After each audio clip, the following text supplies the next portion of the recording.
who can't hold up after a simple drill?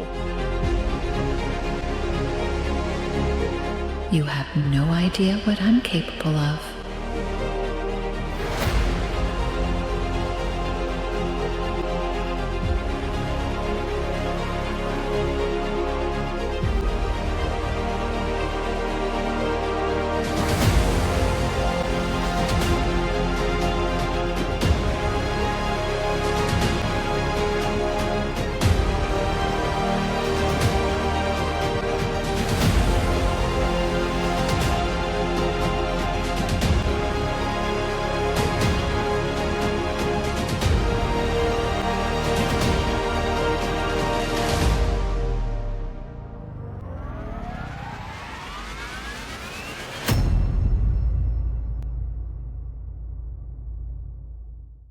Hello, everyone, and welcome to Between the Lines. I'm your host, Jeanette Huffman, and today, me and my co-host, Rich Kopacz, there with his dragons, will be interviewing Jennifer Taylor. She is the author of Training Trials, came out in 2025, and this is a book about dragons. So thus, the getup, I had my own little chance to play dress up, which I love doing.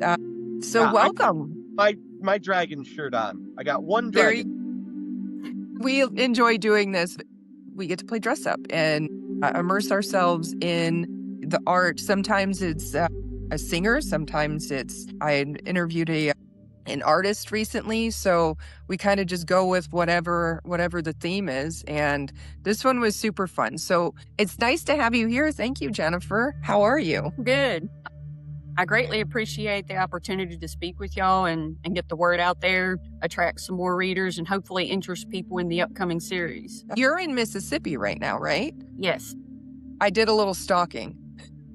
I tend to do that. That's sleuthing. Yes.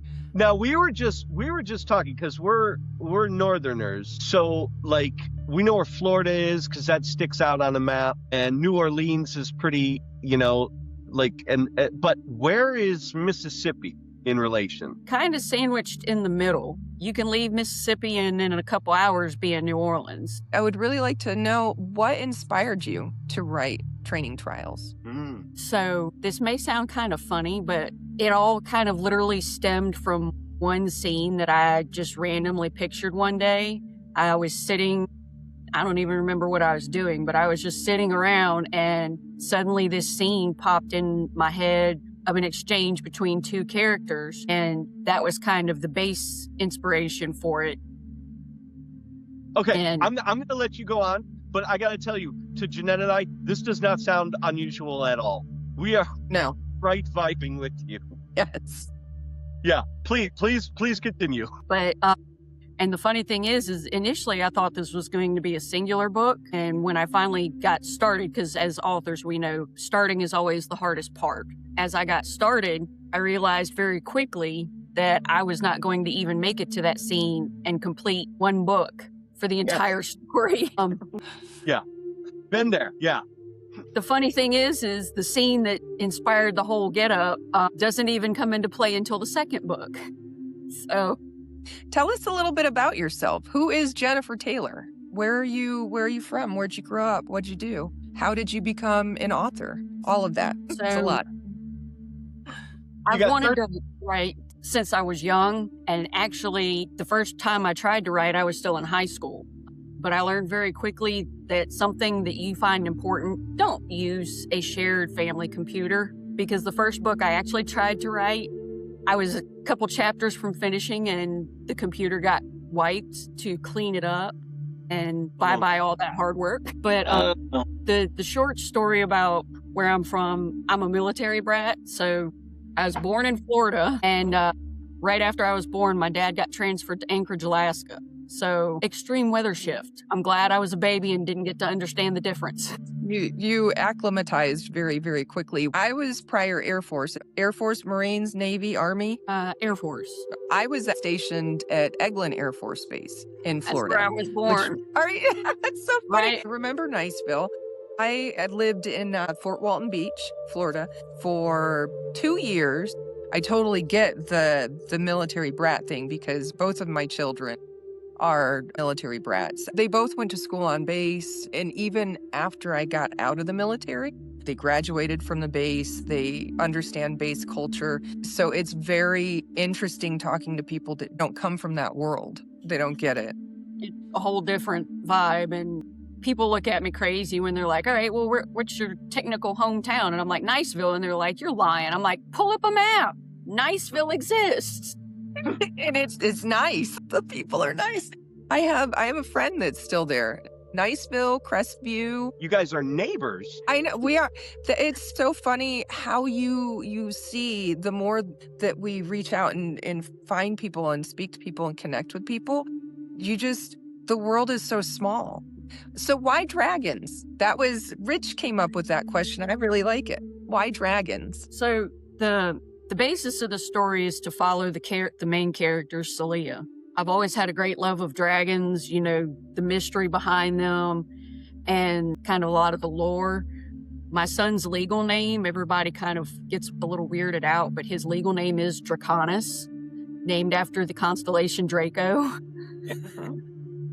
So when he gets mad, he likes to tell people, don't anger the dragon. But I've always had a love of cats and dragons, and I thought, I'm also a huge fan of Jurassic Park and the kind of stuff that goes on with things like that. So I was like, what happens if we took some of these fantastical creatures that everybody thinks, are just made up, and all of a sudden they're real, and humans doing what humans do, we start playing God and start doing genetic experiments. That is what we do. Unfortunately. And we saw in Jurassic Park, it usually doesn't end well. No, it doesn't. And then we don't seem to learn from the lesson. We're like, well, next time we'll do better. History has taught us that. Do you think by now we would learn from some of our lessons, but we just don't seem to. We forget very easily, I guess. Or maybe we're just so sure of ourselves that we think, well, we wouldn't screw it up. We would know how to do it. Like every time technology advances, we're like, oh, well, we've got this new technology to fix this problem, and then another problem just inevitably develops. Exactly.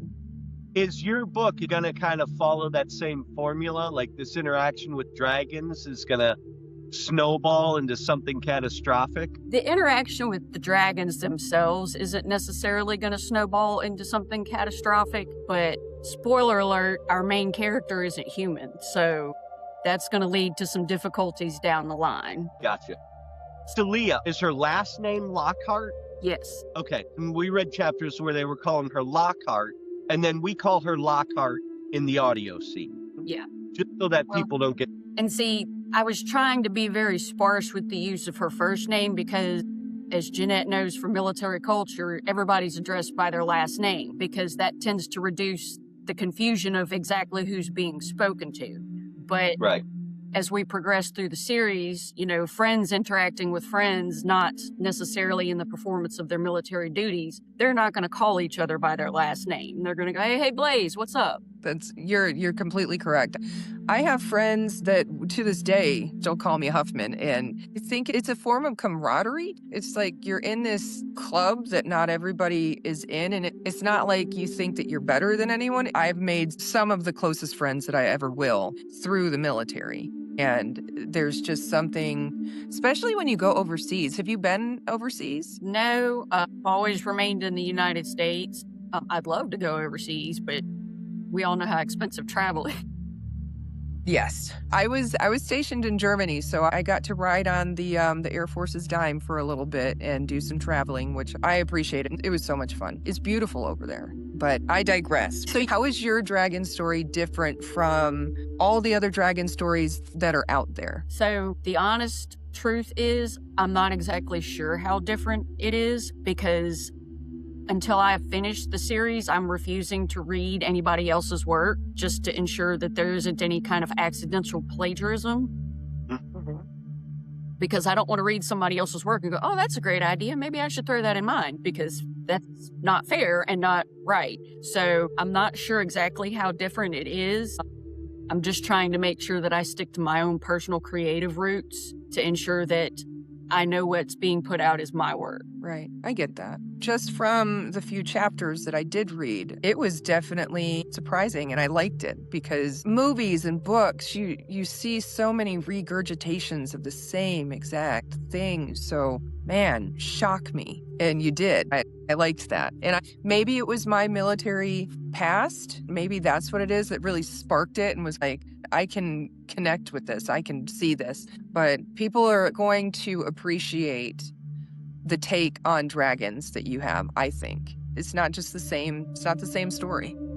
So well, that's my opinion. Let me jump in here because I read a bunch of the chapters too. Jennifer was very gracious in just bearing her work. You know, that's tough. That's a tough thing. We're strangers, you know, but she's like, you know, let me know what you think and here's my work. And it was great. Thoroughly enjoyed it. It's character driven, right? It's not like, well, we mentioned Jurassic Park. You know, I think the first Jurassic Park is the most character driven. Everything after that is just about the big CGI dinosaurs. So just to kind of give, you know, a parallel, this is about the people, right? There's dragons in it, and it's a world building, which she does a good job of the world building with the military and the programs that they're in, the training trials and the dragons. But really this is about you know, this is being driven by the character Lockhart and her interactions with the people who persecute her and the people who support her,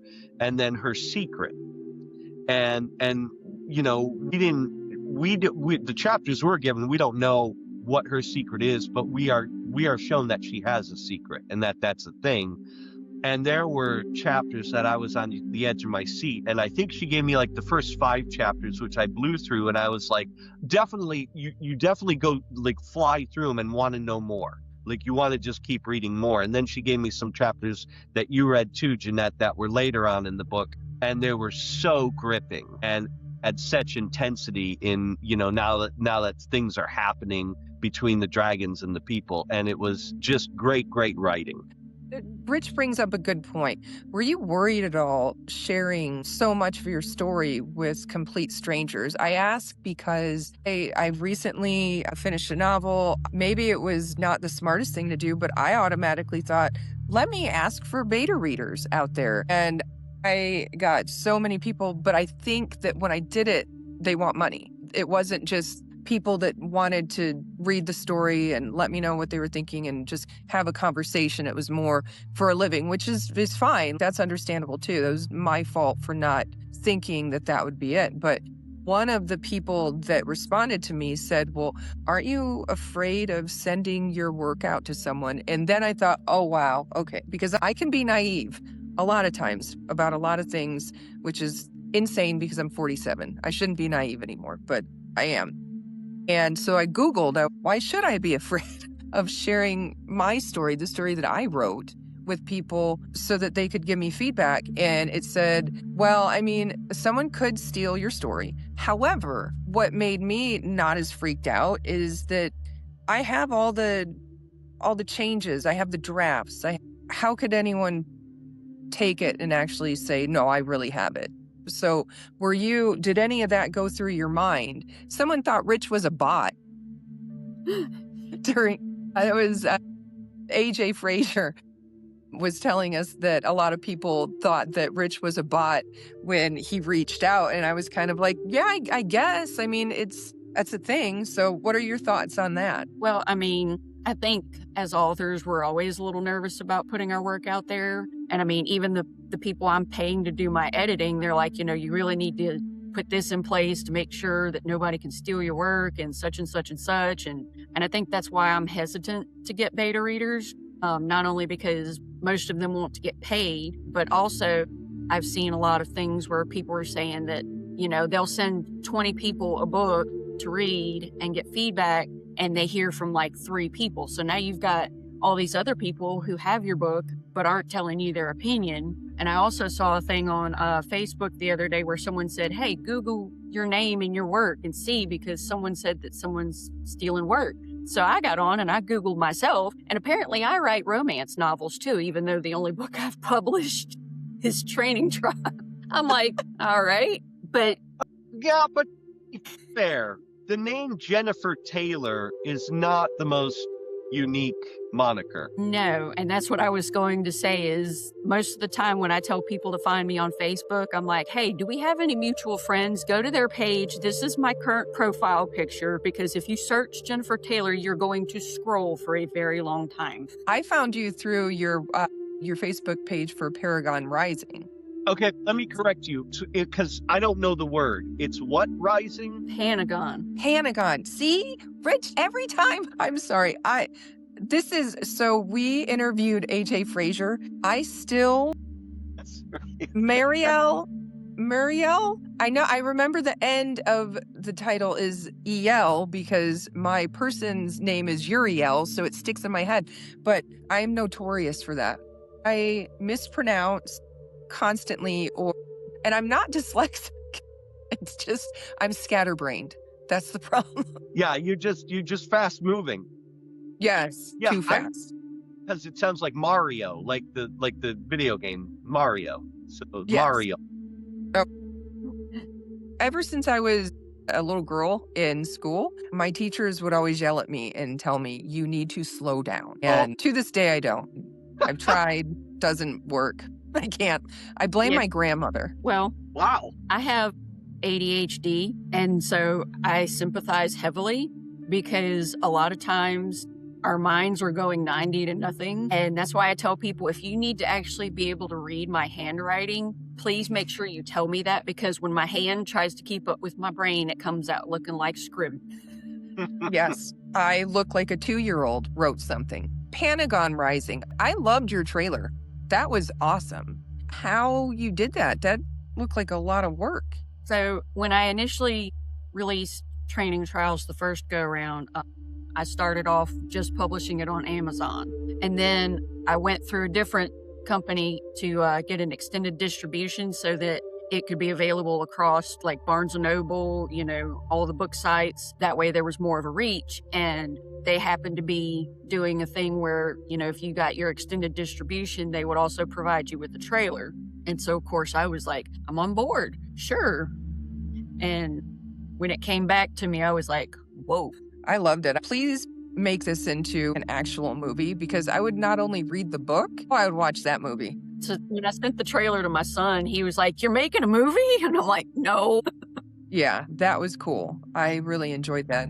I could see a lot of your scenes being very cinematic. Rich, you created the audio scene out of reading the chapters that Jennifer sent you, and I loved it. I say that every single time, but I really do. He makes these wonderful scenes, and it adds just this next level to the novels.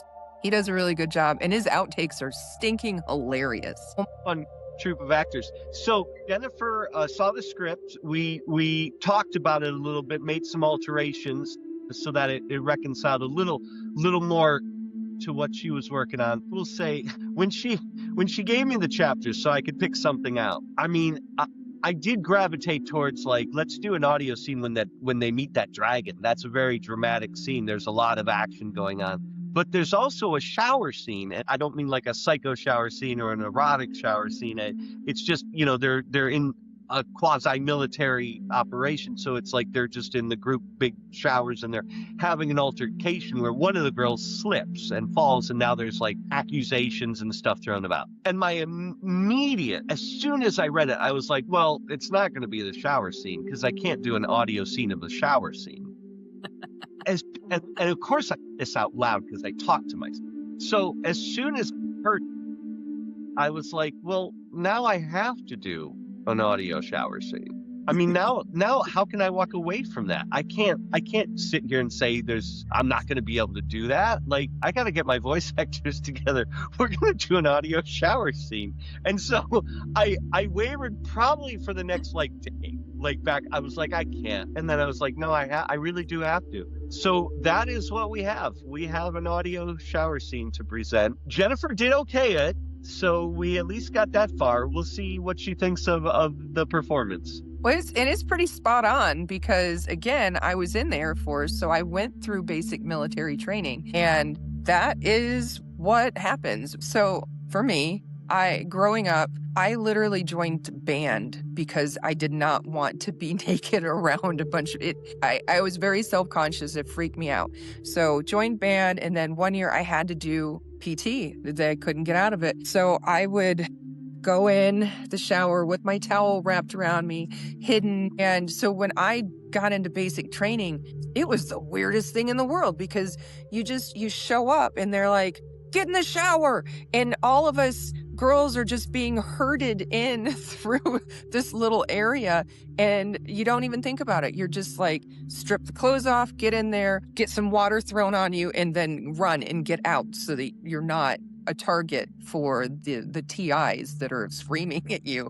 Try not to slip on the floor and break your neck, all that good stuff, right? So yes, your shower scenes, that was spot on. That brought me back to, you're pretty much getting elbowed by somebody else in there. Nobody knows what's going on and very chaotic. But for the military though, I get it because you have to be thrown into strange situations and you need to deal with it because if you can't, then you probably shouldn't be in the military. See, that was pretty cool. That's what you chose. I heard the water and I'm just like, yeah. I mean, were you there? Did you go through basic training, Rich? How did you know? No, I mean, my friends, I actually was interviewed and recruited out of high school and my friends wouldn't let me go. And I didn't. I was like, oh, it sounds like a good deal. They'll pay for school. Like that was kind of my thing. Oh, well, they'll pay for my schooling. But my friends were like, you're not allowed to go. Yeah. And I was like, okay, I guess I'm not. Oh, no. Yeah, mine pushed me. My dad was like, yeah, you need to. And like, my best friend. Yeah, they're like, no, you got nothing else. Sorry, you messed it up. Yeah. Just do this. Well, I was in a ROTC in high school, and one summer I went to a summer camp, and I guess the shower scene kind of came out of the fact that when I was at summer camp, I was the only individual who walked into the shower naked. Everybody else had on bathing suits or had a t-shirt, a really baggy t-shirt on. And when I walked in, everybody cleared out. And I'm just like, all right, I got this whole shower to myself. Cool. I'm like, I didn't think we were supposed to wear clothes in here. I mean, wait, I envy that because even to this day, when I go to the gym, I'm all wrapped up. I don't know what it is. No, you weren't the weird one. You were doing what you were supposed to do. It's a shower. It's very vulnerable, though, to be naked in front of people you don't know, which, I understand why everybody else was kind of like, all right, I'm going to wear my t-shirt, self-conscious. I get it. I guess I'm just one of those free spirits that like, I'm not supposed to wear clothes in here. I'm not wearing clothes. But that's the power of you writing that scene because you're making the altercation between the characters in that vulnerable state, which is very unnerving to the reader. Like it adds an extra level of uncomfortability. So it's great. It's a great narrative choice. Was there an actual moment while you were writing this book that surprised you? Something that as you're writing it, you're just kind of thinking, I didn't realize it was going to go that way, or anything surprising? So I see a lot of stuff where some authors are, I've got to have an outline. I've got to know where the story's going. And, I saw AJ's interview with y'all and, he's got all 6 books planned out. He knows exactly how his series is ending. Mm-hmm. I'm not one of those people. My characters are essentially writing my story. I kind of go with the flow and whatever comes, and we'll figure out, getting it all organized later. I do know that when I wrote the dragon scene with Antioch, I was nervous while writing it. Like, I was unnerved while I'm sitting here typing it out, and when I finished, I'm sitting here going, why the heck am I nervous? I'm the one who's writing this. I guess because the tension of it, I was feeling it as it was being put down, and it kind of shocked me how much it hit me, even though I'm the one who's writing it. That's like what Linda Sparks talked about, and how I feel, and I know Rich feels, you're pretty much the character as you're writing it. You're in their mind. So it would actually make complete sense for you to be nervous because that was a nerve-wracking scene. You didn't know what's going to happen. Yeah, great scene. What do you hope that readers get out of this book? Is there like a hidden message? Dragon people are real. Be on the look. Oh my gosh. Okay, Rich. be careful, the Matrix is glitching. Right. Get back in your pod. Yeah. I guess I kind of want to help, even though, the fantasy genre being fictional isn't necessarily visualized as a self-help type of genre. I kind of want to help people understand that you can overcome difficult things if you try. There's several scenes in the book that they weren't in the original book because, like I told Jeanette, this is the revised version. There's a couple of scenes in there that I've taken from my own personal life, instances that I've, been through. I know when Rich and I had a conversation, he was talking to me about the bathroom scene, not the shower scene, but the bathroom scene. We're not going to give away the gory details, but I actually encountered something very similar to that while working at a restaurant and a public bathroom. And I was like, you want me to do what? I don't think I read that one now. Was that in the 1 through 5? Yeah. Okay. Now I've got homework. Yeah. And when you read it, you're going to be like, ew. And just, it was worse. I thought that's where your book should start. So visceral. Yeah, it was like we're gonna get the visuals, the scent. We're gonna get all of that in there, so you feel like you're standing in this bathroom. Yeah. Wow. It's awful. I love that it's awful. It's really well written, though. But when things are like that, it's weird stuff happens like that all the time. Now, I need to read that. I'm going to read that. But I know that my daughter, she works at Starbucks, and a girl went in there to go to work, and she went to clean the bathroom, and there was a large naked gentleman that tried to pull her in, which is scary. So scary. So whatever it is that you've written about, I'm not surprised about weird things happening constantly, because they just seem to. Yeah. You're in a public bathroom, dude. Put your clothes on. It's not a shower. I know. Oh, my goodness. But Yeah, no, it's not. There's strange things. So many strange things. So you mentioned before that your book is currently available on Amazon, but you said that it's going to be pulled and then put back out there. I would like to make sure that all of the listeners, viewers know, where can they find you? Where can they make sure that they're being updated so that they know when your novel is ready to be sent out there into the world, or even just to kind of keep up with you, your journey, and Panagon Rising, your Facebook page? Where are all the places that they can find Jennifer Taylor? So probably the easiest way to get the most up-to-date information would be to follow the Panagon Rising Facebook page. I specifically made the page for the series since it is going to be multiple books. That way it's not just centered around, well, we've got training trials and then you got to go find this other page for the second book, which, spoiler for those who are on the lookout for it, the second book is going to be called The Queen's Secret. Nice. So my mother is pestering me daily because I think she's ordered a total of 4 copies of the first release, and she's read it I don't know how many times. She keeps calling me going, when's the revised version coming? When's the revised version coming? I'm like, go pick up Marielle and start reading AJ's book while you're waiting on mine, because I don't know. Editing takes time, Mom. Yes, it does. Yeah, that's the nerve-wracking thing. But the Facebook page for Panagon Rising is going to be the most accurate place to find information. Once we get it going and released, you should be able to find it, Barnes & Noble, Amazon, Walmart.com, pretty much anywhere that you can pick up a book online, you should be able to find it. I definitely want to know if you have a message that you want to put out there for the viewers, the listeners. What do you want to say? Well, I would just like everybody to, give my work a chance.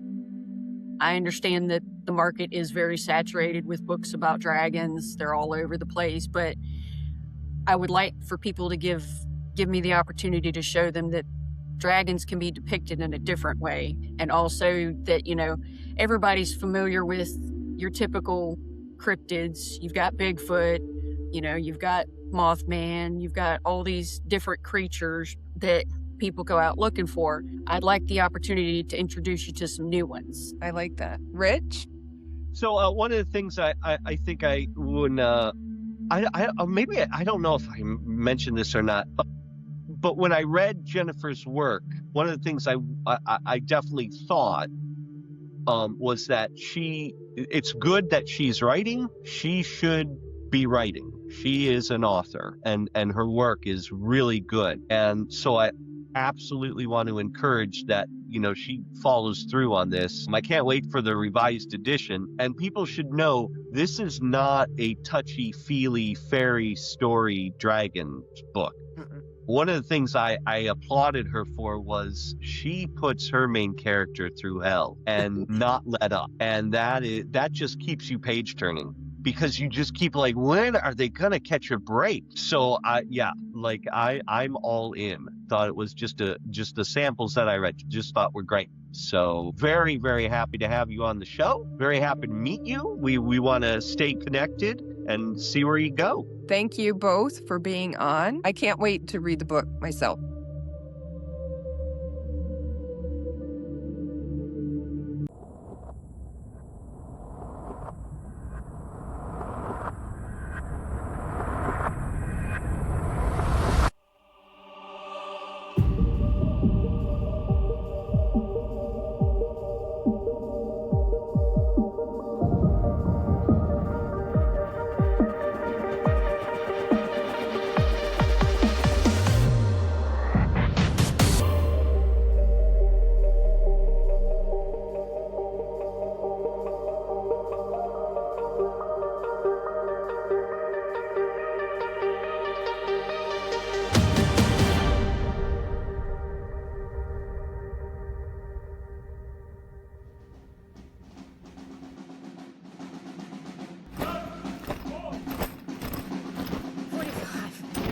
$46, $47, $48, $49, $50. What was that? I didn't hear you, recruit. $50, ma'am. Get out of my sight, Scarmouza, before I make you do another 50. Yes, ma'am. Hey, don't slow down now or you'll miss it. Leave me alone. I'm just trying to get to the showers. Taylor's got it in for you today, huh? If it's not for me, it's for Lockhart. Taylor hates all the pretty ones. She thinks pretty recruits are weak. No wonder you can do so many Jakari grips. You think you're funny? No! I mean, I was just thinking. Lockhart won't be too pretty when Long gets a hold of her. Long's got her own problems. She's barely meeting the requirements to stay in the program. But I think she's trying to hold on just long enough to see if Lockhart survives tomorrow. Well, I don't think she's gonna wait that long. Why do you say that? She's not the best or the brightest, but she's surely not stupid enough to take on Lockhart in front of Sergeant Taylor. Yeah, that's why Long just went to the showers. Nobody there. Nobody but Lockhart. What do you mean? Wait, you mean now? That's why I said you'd better hurry or you'll miss it. You could have told me that right off. That's why I said you'd better hurry or you'll... Shut up already.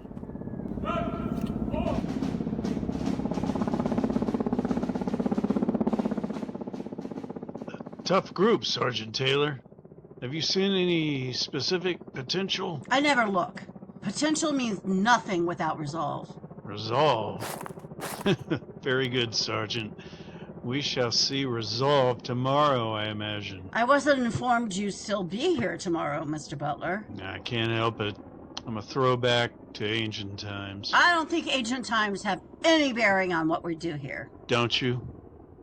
Deborah, Giles, and Saint Margaret of Antioch? Never heard of them. For shame. Each was a woman from our ancient history, and each of them fought and defeated dragons.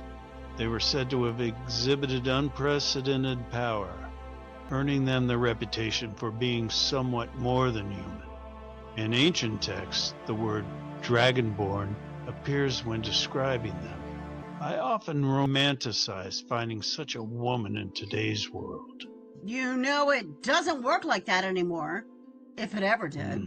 You're probably right.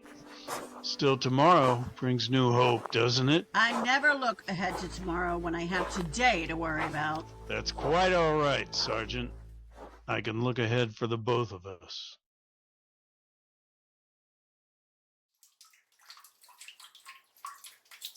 I told you I never touched her. I never said you touched me. I only said the floor's wet and you should be careful. You tripped me. Calm down, Long.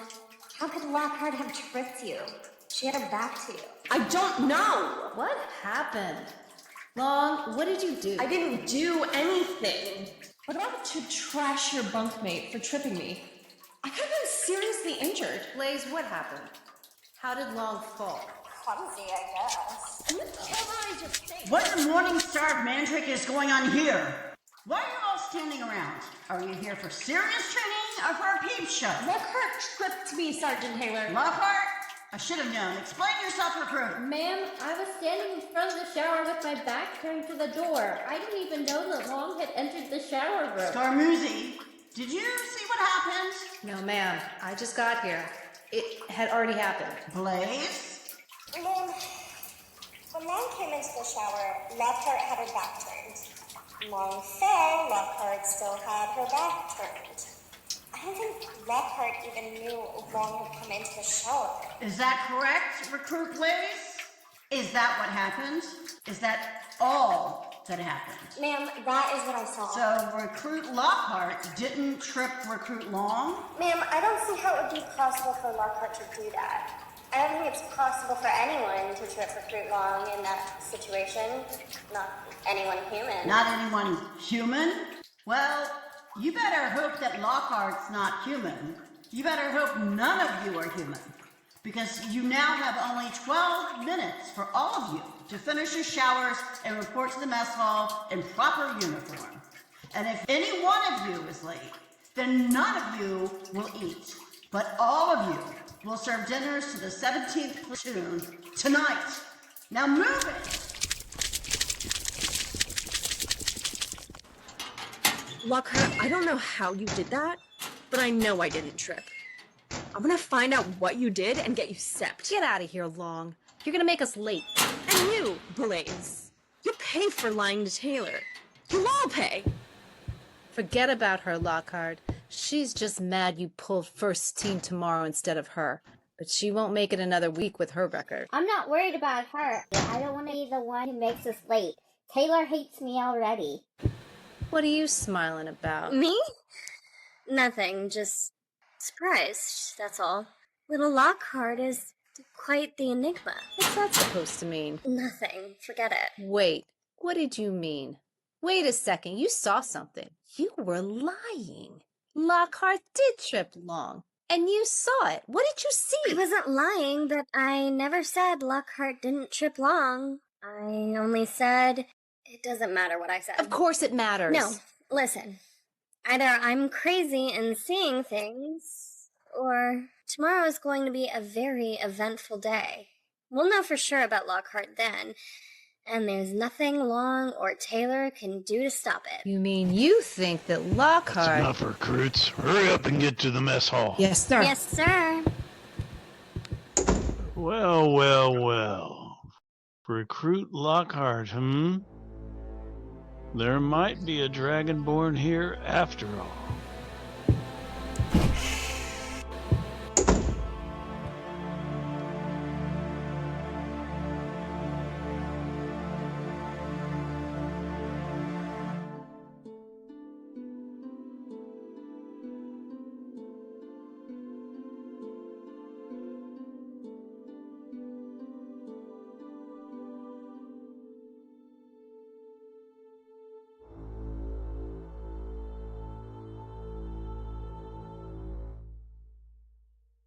Rich, can you tell us what's going on in this scene? Yes.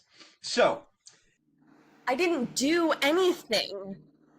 But I'm about to trash your backbone for tripping me. I could have been seriously injured. all right, it's bunkmate. But backbone is scarier. It is. Right? Yeah. So I just completely misread that. I don't... Give that to Bree to be scarier. Yeah. Terrifying. I'm kind of shaking in my boots. I didn't do anything. But I'm about to trash your backbone for tripping me.